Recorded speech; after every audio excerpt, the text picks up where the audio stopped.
الله الرحمن الرحيم. أعزائي طلبة شعبة تسجيل طبي إحصاء الفرقة الثانية، هنبتدي إن شاء الله النهاردة مع بعض شابتر رقم 3 في مادة الداتا انتري. شابتر رقم 3 بعنوان تايبنج سكيلز. أول جزء بيتكلم عن البوزيشن اوف فينجرز اون ذا كيبورد. تاني جزء بيتكلم عن السكسسفول تايبنج تيبس. تالت جزء بيتكلم عن calculating ذا تايبنج سبيد. أول جزء عندنا positioning of fingers on the keyboard. بيقول لك إيه؟ mastery typewriting skill means to attain necessary knowledge and skill of keyboard operation by correct positioning of fingers. يعني إتقان مهارات الآلة الكاتبة هي الحصول على المعرفة والمهارة اللازمة لتشغيل لوحة المفاتيح من خلال تحديد الموقع الصحيح للأصابع. عندي أول جزء بيقول لي allocation of keys to fingers. بيقول لك the keyboard learning process start from، يعني تبدأ عملية تعلم لوحة المفاتيح من أول حاجة عندي second row اللي هو بنسميه home row، يعني الصف التاني يعتبر عندي هو الصف الرئيسي. third row هو الupper row يعني الصف العلوي. first row هو البوتوم row يعني الصف السفلي.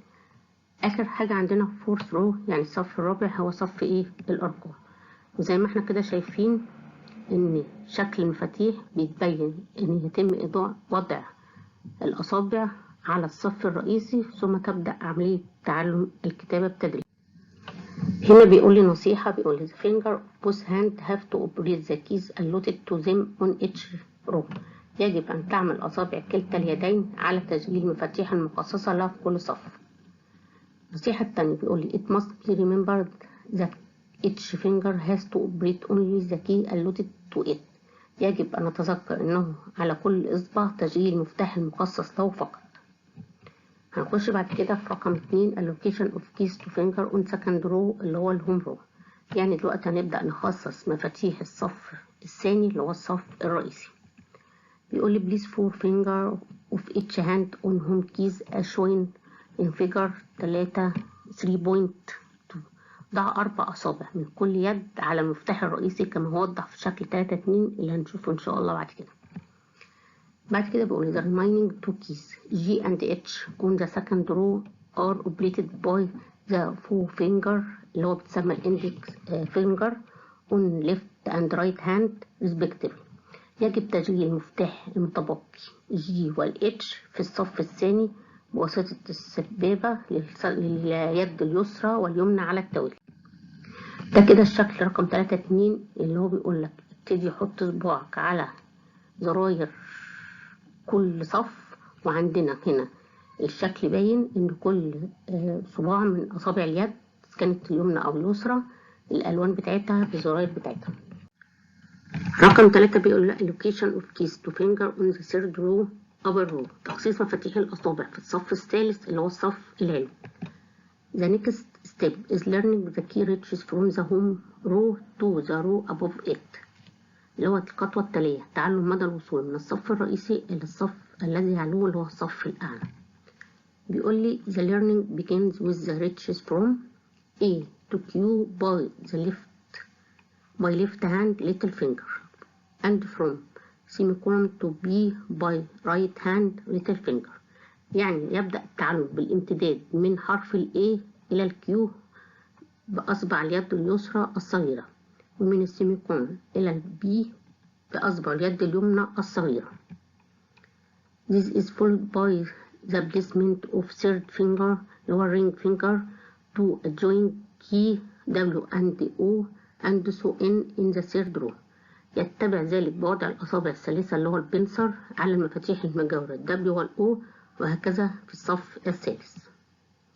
بيقول لي بعد كده والtyping on the upper row keep finger on home row. يعني أثناء الكتابة في الصف العلوي إبقاء الأصابع على الصف الرئيسي. رقم 4 بيقول لي allocation of keys to finger on the first row اللي هو البوتوم row. يعني تقسيط مفاتيح الأصابع في الصف الأول اللي هو الصف السفلي. بيقول لي after learning how to operate keys on home row and third row the next step is to learn how to operate keys on first row. يعني بيقول لي بعد التعلم كيفية تشغيل المفاتيح في الصف الرئيسي والصف الثالث، الخطوة التالية هي معرفة تشغيل مفاتيح الصف الأول. بيقول لي كيس ZXCVBNM كوما فول ستوب اند سلاش sign are located on this row. يعني على المفاتيح اللي هو الفيرست رو اللي هو اخر صف او الصف الاخير او اللي هو البوتوم، بيقول لي في حرف الزد والاكس والسي والبي والبي والان والام والكوما والفول ستوب والسلاش في هذا الصف. رقم 5 بيقول لي allocation of keys to finger on fourth row اللي هو النمبر رو، تخصيص مفاتيح الأصابع في الصف الرابع اللي هو صف الأرقام. بيقول لي in this row type 1 2 3 with little ring and middle finger of the left hand respectively and 4 and 5 with the index finger اللي هو 4 finger. في هذا الصف اكتب 1 2 3 مع إصبع البنصر والأصبع الوسطى من اليد اليسرى على التوالي، و4 و5 بأصبع السبابة. similar type 0 9 8 with little ring and middle finger of right hand respectively 7 and 6 with index finger اللي هو 4 finger. وبالمثل اكتب 0 9 و8 بأصبع البنصر والأصبع الوسطى في اليد اليمنى وعلى التوالي 7 و6 مع السبابة. يعني هنا بيوصف لي ازاي استخدم الارقام في الصف المخصص لها باصابع اليد اليسرى واصابع اليد. هنا بيقول لي the numeric keypad has 4 column and 5 row. تحتوي لوحة المفاتيح الرقمية على 4 أعمدة و5 صفوف. طبعا احنا عارفين ان في اشكال كتير من الكيبورد، منها بعض الانواع بتحتوي على الكيباد بتكون على يمين الكيبورد. بيقول لي the row which has 4 5 6 and plus is called home row. يعني الصف الذي يحتوي على رقم 4 و5 و6 وبلس هو ده الصف الرئيسي. on a numeric keypad the number 5 is the guide key. على لوحة المفاتيح الرقمية الرقم 5 هو الدليل. ليه؟ لأن هو بيوجد عليه small bump، حاجة كده بيتقال عليها نتوءة صغيرة، بيكون الناس اللي ما بتكونش باصة على الكيباد وهي بتستعمل الأرقام لما بتحط ايديها عليها بتحس بالبوم ديت او النتوءة ديت، فبتعرف ان ده رقم 5 عشان تبدأ تتحرك على الارقام المختلفة حواليها. بيقول لي one can also make use the calculator keyboard for numeric keypad practice. يعني انا ممكن استخدم الكيباد في الاعمال الحسابية باستخدام الكيبورد. هناخد دلوقتي الجزء الثاني في شابتر 3 بعنوان successful typing tips، هي نصائح الكتابة الناجحة. بيقول لي the following points may be kept in mind for successful keyboarding techniques. يمكن وضع النقاط التالية في الاعتبار للنجاح في استخدام تقنيات لوحة المفاتيح. بيقول لي press the keys with finger touch and don't put under pressure. اضغط على المفتاح بلمسة من الريش ولا تضغط بشكل مفرط. رقم 2 بيقول لي rest your finger on home row while typing. يعني ضع أصابعك على الصف الرئيسي أثناء الكتابة. بعد كده بيقول لي allow finger to fall naturally on the keys so that it rests on top of the next key along the same horizontal row. يعني ضع أصابعك بشكل طبيعي على المفاتيح بحيث يستقر منها كل منها فوق المفتاح التالي على طول نفس الصف الأفقي. رقم 4 بيقول لي will typing release the key immediately as soon as you press it. Holding the key for long time will repeatedly type the same character. يعني أثناء الكتابة حرر المفتاح فورا بمجرد الضغط عليه. الضغط على المفتاح لفترة طويلة سوف تكرر نفس الحرف، بمعنى ان انت طول ما انت بتكتب ما تضغطش على المفتاح بشكل طويل، علشان لو فضلت تحط صباعك على الكتابة هتكرر نفس الحرف بعدد من المرات. 5 بيقول لي don't look at the keyboard while practicing. لا تنظر إلى لوحة المفاتيح أثناء التدريب. press the keys with equal intervals of time in rhythm. اضغط على المفتاح بفواصل زمنية متساوية الإيقاع. press the keys only with finger allotted for them. اضغط على المفاتيح فقط بالأصابع المخصصة لها. while pressing a key see slowly pronounce the character on the keys. يعني أثناء الضغط على المفتاح انطق ببطء الحرف الموجود على المفتاح. بعد كده بيقول لي don't take any mental stress while typing. لا تأخذ أي ضغط نفسي أثناء الكتابة. بعد كده بيقول لي secure typing ergonomic من بيئة العمل للكتابة. 11 بيقول maintain patience if committed mistake at initial stage. التحلي بالصبر إذا ارتكبت خطأ في المرحلة الأولية. 12 بيقول maintain a balance between speed and accuracy as both are equal important. Do not sacrifice accuracy for speed. حافظ على التوازن بين السرعة والدقة لأن كلاهما بنفس القدرة من الأهمية. لا تضحي بالدقة من أجل السرعة. بعد كده بيقول لك to gain mastery of computer keyboard undertake repeated practice of typewriting words, sentence, passage and figure without looking at the keyboard. للحصول على إتقان لوحة المفاتيح قم بإجراء تكرار في كتابة الكلمات والجمل والمقاطع والأشكال دون النظر إلى اللوحة. آخر جزء إن شاء الله هناخده دلوقتي في شابتر رقم 3 باسم calculating the typing speed. حساب سرعة الكتابة. بيقول the typing speed can be measured with different accuracies such as يعني يمكن قياس سرعة الكتابة بدقة مختلفة مثل أول حاجة بيقول لي how many words are typed for a certain time period بين قوسين the least accurate. كم عدد الكلمات المكتوبة لفترة زمنية معينة الأقل دقة. how many characters are typed for a certain time period عدد الحروف المكتوبة لفترة زمنية معينة. بعد كده بيقول لي how many keystrokes are made for certain time period the most accurate.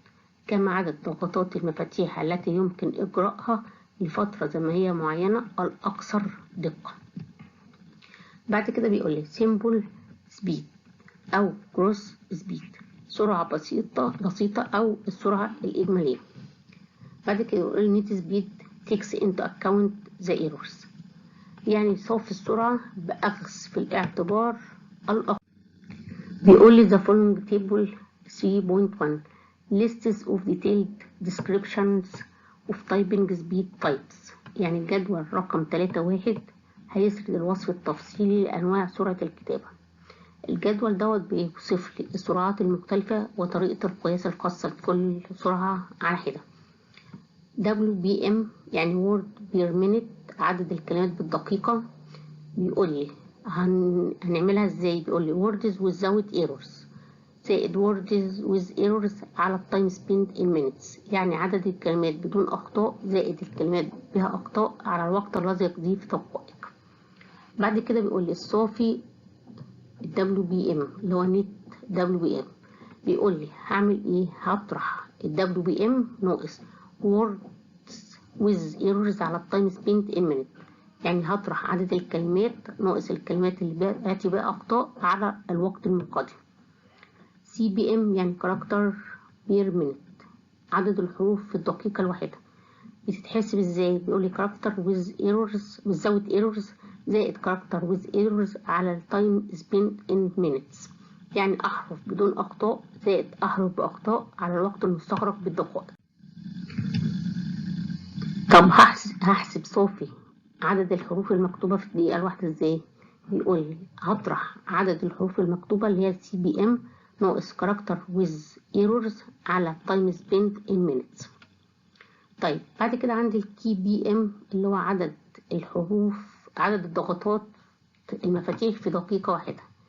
بيقول لي كي ستروكيز without errors زائد كي ستروكيز with errors على time spent in minutes. صافي بقى عدد الضغطات. بيقول لك هنطرح الكي بي ام ناقص كي ستروكيز with errors على time spent in minutes. بعد كده بيقول لك typing accuracy دقة الكتابة. بيقول لك is defined as the percentage of correct entries out of the total entries type. يتم التعريف على انها النسبة المئوية للإدخال الصحيح من إجمالي نوع الإدخال. بيقول لك the following table 3.2 lists the different formulas for typing accuracy calculation. يسرد الجدول التالي الصيغ المختلفة لحساب دقة الكتابة. أول حاجة عندي بيقول لي accuracy in word percent نسبة الدقة في الكتابة بتحسب. بيقول لك 100% ناقص word with error في 100% على total of number of word. accuracy in character percent بيقول لك 100% ناقص character with error في 100% على total number of characters. بعد كده بيقول لك accuracy in keystroke percent بيساوي 100% incorrect keystroke في 100 على 100 في 100% على total of number of words. بيقول لك هنا sometimes is combined to evaluate the typing accuracy in errors. percentage errors في بعض الأحيان يكون من الملائم تقييم دقة الكتابة بالأخطاء أو النسبة المئوية للأخطاء. فبيقول لك errors in the word percent بيساوي word with errors في 100% على total number of words. بعد كده بيقول لك errors in the characters percent بيساوي character with errors في 100% على total number of characters. بعد كده بيقول لك errors of keystrokes percent incorrect keystrokes في 100% على total number of keystrokes. Typing rhythm means the keystroke should come to equal intervals. To control the constant typing speed, the slowdown indicator is used. إيقاع الكتابة يعني إن ضغطات المفاتيح يجب أن تأتي على فترات متساوية. للتحكم في سرعة الكتابة المستمرة يتم استخدام مؤشر التباطؤ. Table 3.4 different formula for slowdown percentage slowdown calculation. يعرض الجدول التالي الصيغ المختلفة لحساب التباطؤ أو نسبة المئوية للتباطؤ. بيقول لي slowdown in word percent يساوي word with delay في 100% على total number of words. slowdown in character percent بيقول لك characters with delay في 100% على total number of characters. slowdown in the keystroke percent بيساوي keystroke delay في 100% على total number of keystroke. بعد كده الشق التاني بيقول لي error written calculation حساب التصنيف الكلي بيتحسب ازاي؟ بيقول لك النت سبيد على كروس جوجل سبيد في 100%. بعد كده بيقول لنا an average professional typist types usually in speed of 15 to 18 WM while some position can require 18 to 95 and some advanced typists work at speeds above 120 WM. يعني متوسط الكاتب عادة ما بيكون من 95 ل 80 بعض الأحيان من 80 ل 95 بس في السرعات المتقدمة بيكون أكتر من 120. بعد كده بيقول لك the fastest typing speed on alphanumeric keyboard 260 words in 1 minute was achieved by Stella Van Gogh in 1946. هنا نكون انتهينا من الشابتر رقم 3. نلقاكم إن شاء الله في الفصل رقم 4.